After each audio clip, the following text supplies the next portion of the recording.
Hey everyone, it's Tree 54. Welcome to my Tree 54 podcast. First up, AEW Dark, and later on, we will review AEW from last night.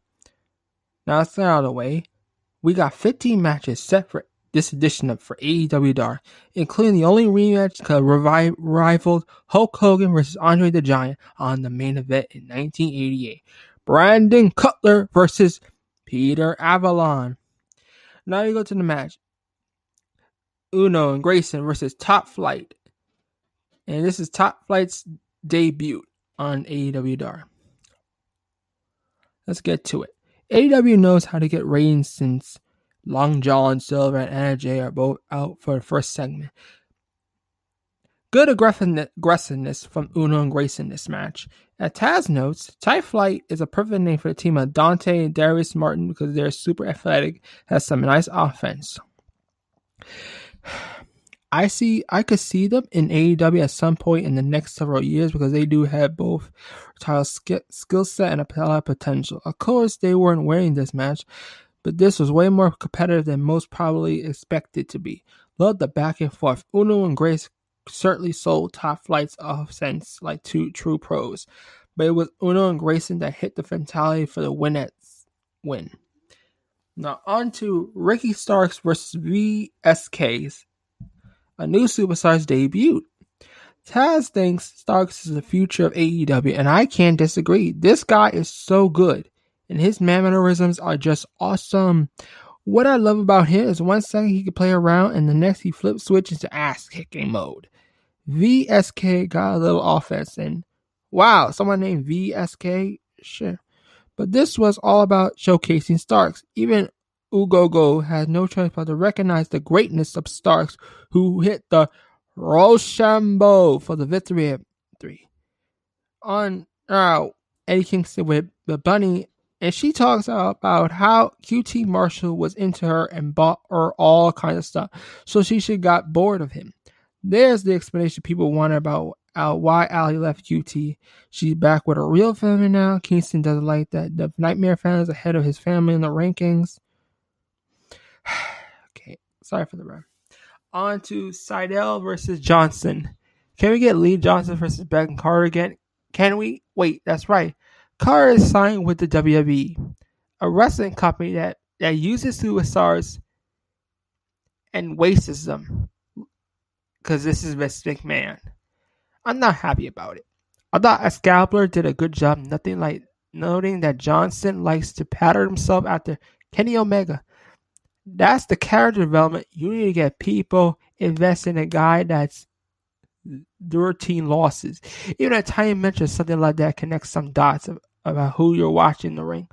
Ugogo, who's very good here, does the same several nice near falls in this match, with Seidel also working some submission move late in the match to push the idea that he's reinventing himself.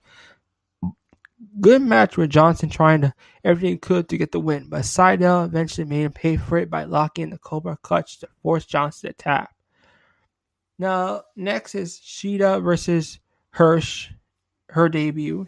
Now, before the match, Hirsch gives the babyface AEW stars in the crowd the middle finger. I love her already. Mario Joe in the commentary for his match. I love him too. By the way, I thought Ugogo was very good for his first appearance on commentary.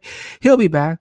Several minutes into the match, he looked like Hirsch was knocking silly, but the referee checked on her and she kept going. Then Shida and Hirsch exchanged some hard hits before Hirsch hit the top rope suicide. Move more back and forth with Hirsch pulling off a nice reversal into a cross-arm breaker. This was a great sequence with Shida eventually reaching the ropes. Shida hit the Falcon Arrow for the win, but really made Hirsch look like a future player in the women's division. Since she went toe-to-toe with the champ, her style is unique, with some comparing it to that of Kurt Angle. Even if she's not that, she's someone AEW should consider signing. QT's pissed that Bunny took his credit card and dignity. I've been there, QT. I've been there. Dustin Rhodes is also so pissed off. We got Jersey Muscle and Danny Limelight from New Japan Pro Wrestling versus Jurassic Express. While Jersey Muscle is the name of the team, I think it would be an equally great name for one wrestler, Hulk Hogan versus Jersey Muscle would have been a great on house show circuit in the Northeast in the mid-'80s. After this match, I also always enjoyed watching Jurassic Park as trios.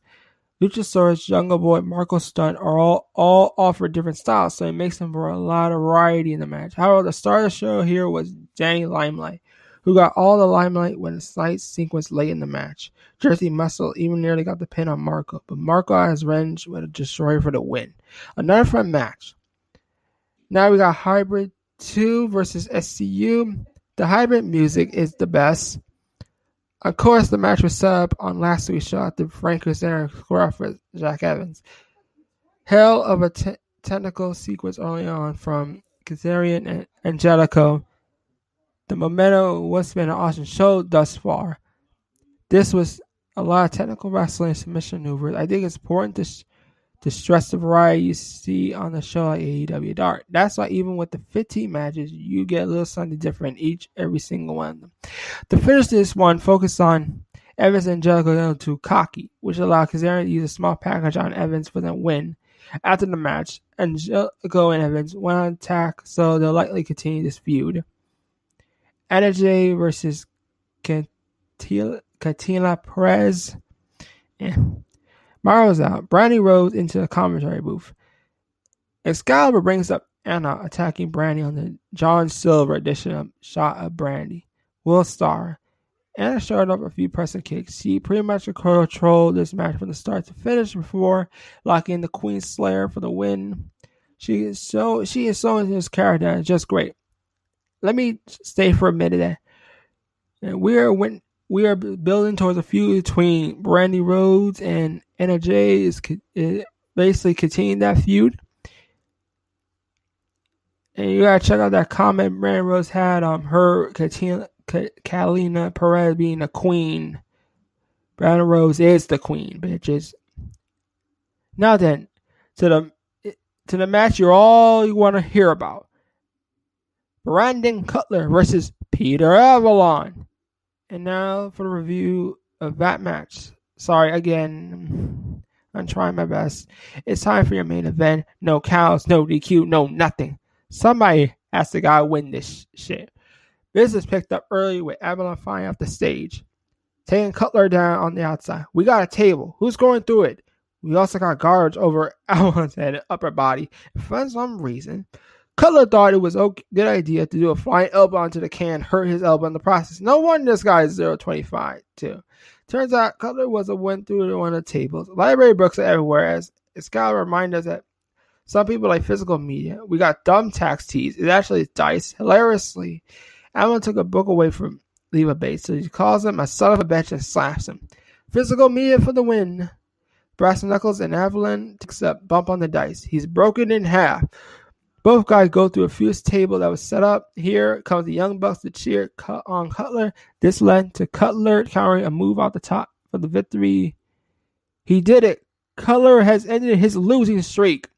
He's a winner. Now we go on to this match. Brent's Friends versus Anthony Bowens and Master Caster.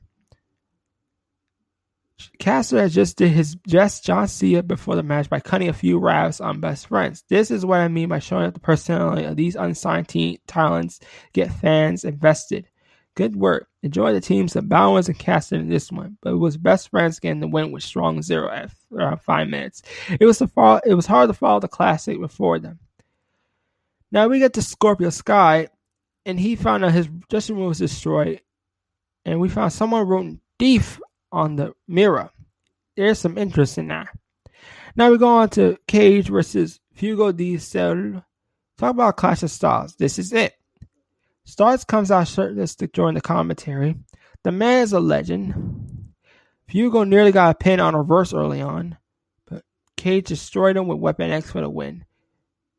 Cage is a machine. Now we got Dark Order's number 10 versus Shamura. He's a Samoan who was on the Cruiserweight Classic from WWE.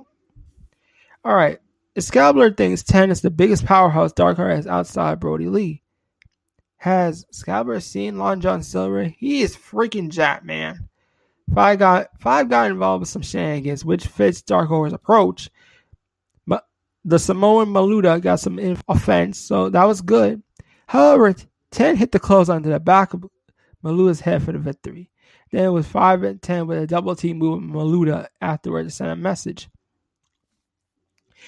We got some female tag team matches. Evilise Dynamite versus Kevlin King and Savannah Evans. I mentioned this before, but I'm a fan of King. She does good work, so does Evilise and Dynamite, who are great as a team. King got for her offense in on both of them, and again, I think she got a bright future. However, she took another pin here as Dynamite hit the code red for the win. Now on to Aaron Solo, aka Bailey's fiance or boyfriend versus Sonny Kiss. At least Kiss has recovered from the tournament loss to Omega. Maybe this will also be a squash. It wasn't, as Solo played up his character and got mad to the point of getting into Aubrey Andrews' face. That changed momentum with Kiss eventually hit the leg drop off the top for the win. But here comes Lance Archer and Jake Roberts. Archer destroys both Kiss and Solo. Jake teases that he wanted to DDT someone, and that there are some changes coming that people won't like. And Archer said he wants the winner of Jon Moxley versus Eddie Kingston, and is going to kick a lot of ass on the way there. On to Nick Comoroto, a former NXT star versus Will Hobbs. This is a true Hobbs fight. Vince McMahon has to be wondering what went wrong with his talent acquisition team with these two dudes. Well, this one wasn't quite a back and forth match, as Hobbs hit a spine buster and a frog splash for the win.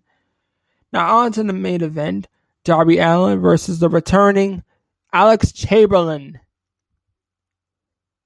I hope this time he gets a contract, because Chamberlain is very good. He can sell good, so we need something like him. Alright, the match begins with Starks wanting to throw out in fisticuffs with Darby. He wanted bad. Chamberlain stretched Darby a bit, but you know where it was headed, even with some solid back and forth in this match. Darby hit the coffin drop off the top for the win. Stark and Taz are not impressed. Starks hits the ring. Cage comes in behind to attack Darby on the ramp. Hobbs makes the save, so that's Vance's storyline. Okay, that was the end of Dark. Alright, here's my take. Yes, AEW Dark has extended for 2 hours and 30 minutes. But as soon as the pandemic is over, it will go down to 4 matches. So don't worry, it's not that bad. Like, as soon as the pandemic is over, we'll probably get 4 matches on Dark. So let's be thankful and grateful that AEW is giving us more matches on AEW Dark. Thank you for my review on AEW Dark. Stay tuned. Next, I'll be doing a review on AEW Dynamite, and you will love it. Hey everyone, we are back. Now here's AEW Dynamite for last night. I hope AEW has put together a good episode of Dynamite. We start with MJF and Wardlow in the back talking to Dasha.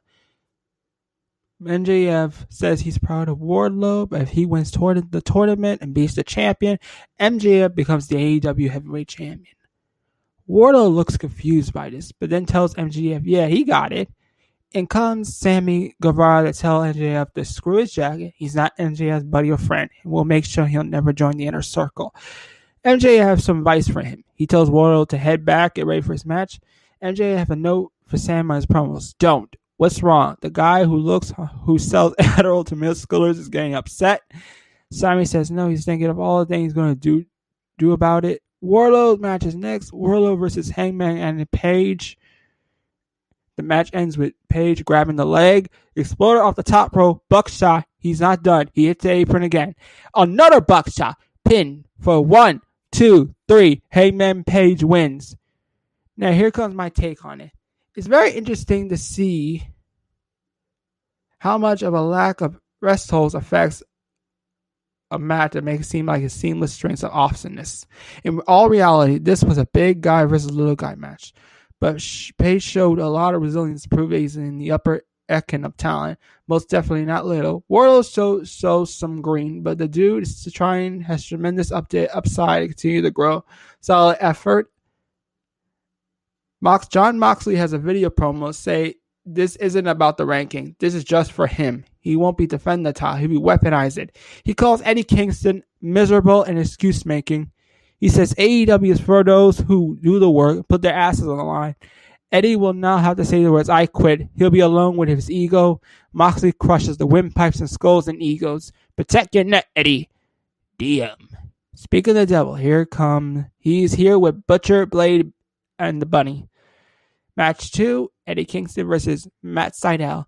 The match ends with Eddie with a knee to the gut and a spinning backfist. Then Eddie yells out for Moxley and then locks in the bulldog choke to Sydal. Sydal taps. Eddie Kingston wins. Here's my take on this match. In a rare occasion, a match went a little too long for my liking here.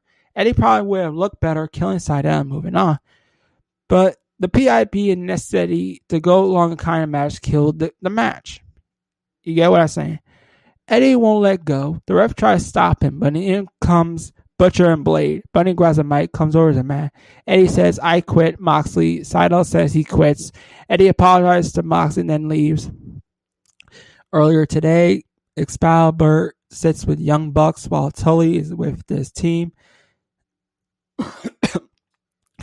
Matt says ankle is fine. The match is brewing. It has been for years. Nick says Matt can't even play with his kids. Excalibur asks FTR why jeopardize his match. Dax says this match is a dream match. But above that is being the champ. Whoever walks out as a champion cement themselves as the best in the world. Excalibur says he has known the Young Bucks for years. And the FTR says, yeah, that's why we get paid.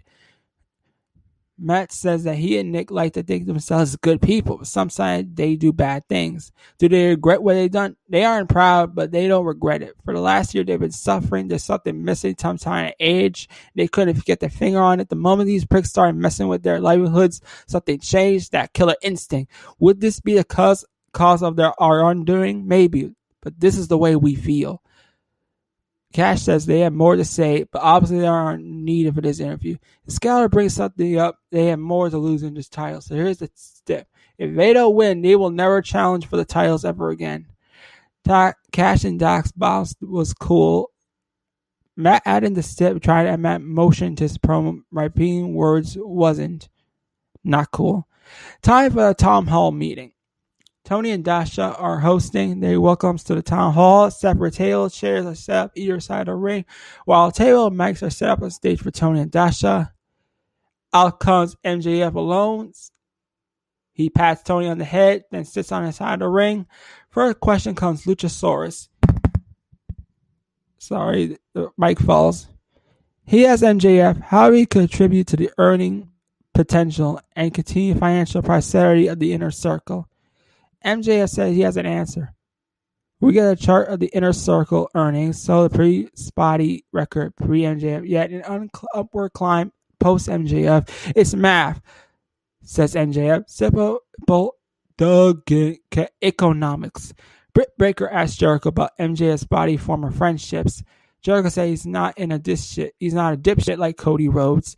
MJF knows nothing about their plans or secrets. Besides, if MJF tries to turn on them, he'll knock MJF's teeth down his throat. MJF says he promises both money and championships. You know he's right, says MJF. We can all settle down. Peter Avalon has a question. Peter uses time to ask if he can join the Inner Circle.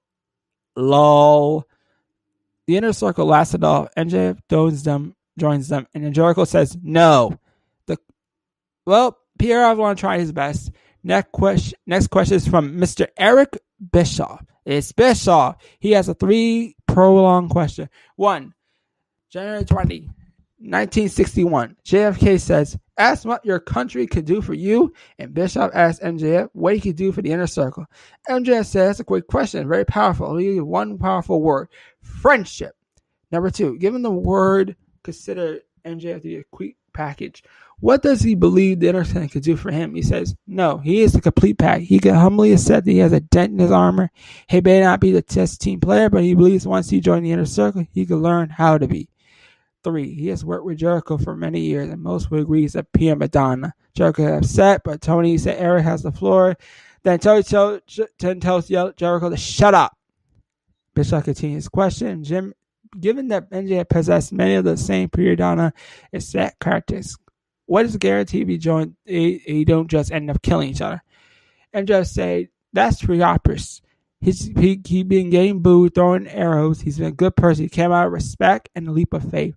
Jericho wants to answer. MJ have a question for Jericho. Week after week, he made it clear that he checks every single box. He got the presence, the good TV, friendship, and the best man in Jericho's entire career in all professional wrestling. So he asked MJF, Jericho, what you haven't done? Jericho says MJF hasn't beaten him, but he'll give Jericho a chance to do it at Full Gear. If he wins, he joins the inner circle. MJF said this is the biggest opportunity of his life, so he wants to let Jericho know something. He'll do anything, whatever it takes. Jericho expects nothing less, and MJF said Jericho don't understand anything. Ortiz tells MJF to shut up. All he does is run his mouth. No conversation needed. Sammy Ortiz doesn't want it.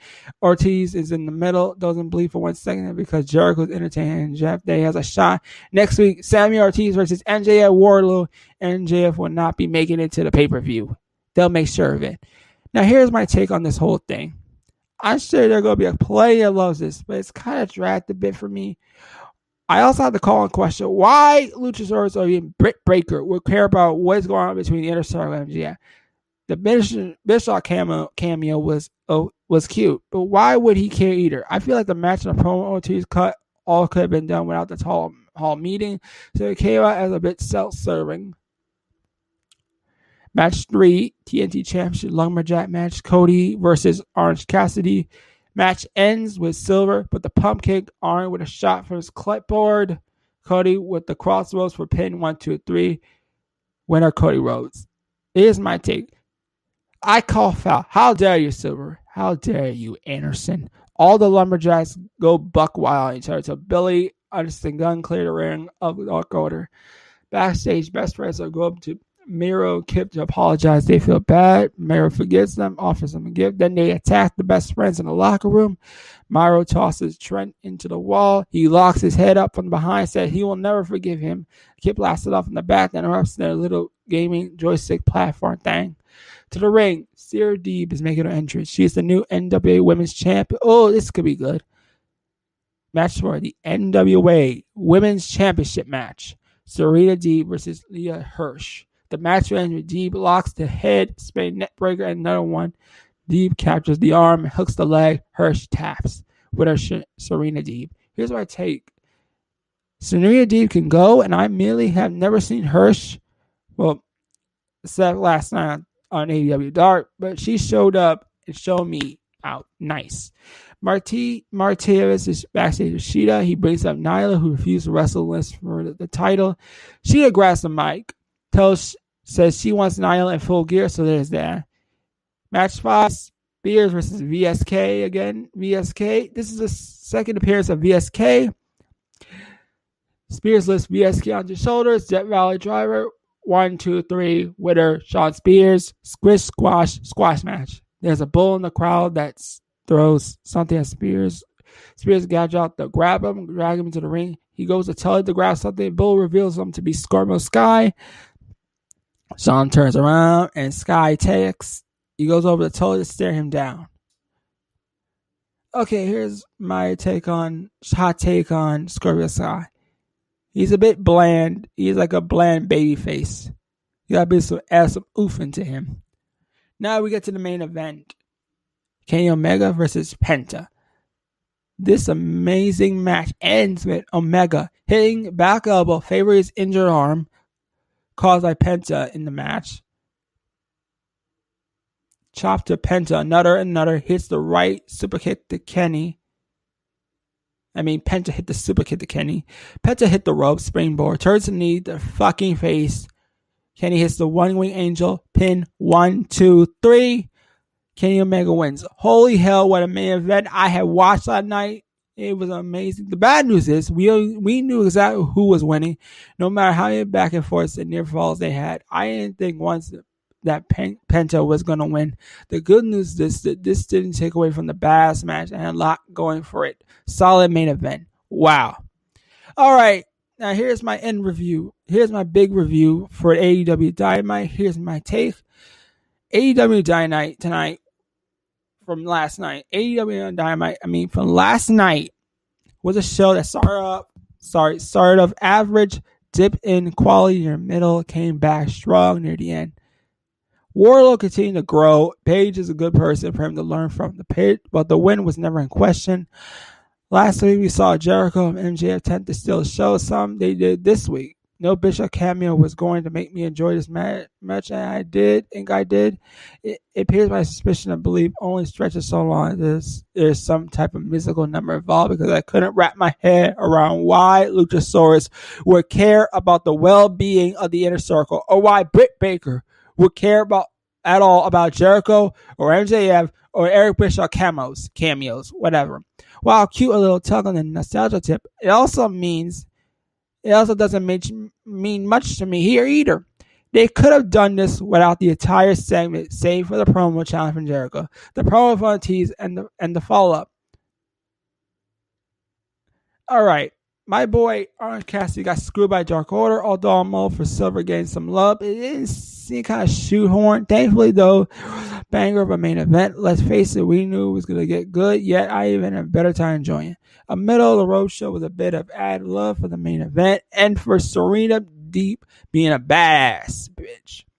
This is Tree Video 4. I'll see you next week for another review of the AEW Dynamite and AEW Dark review. Please follow my Twitter handler, AgostoAllElite. Follow and listen to my podcast for content.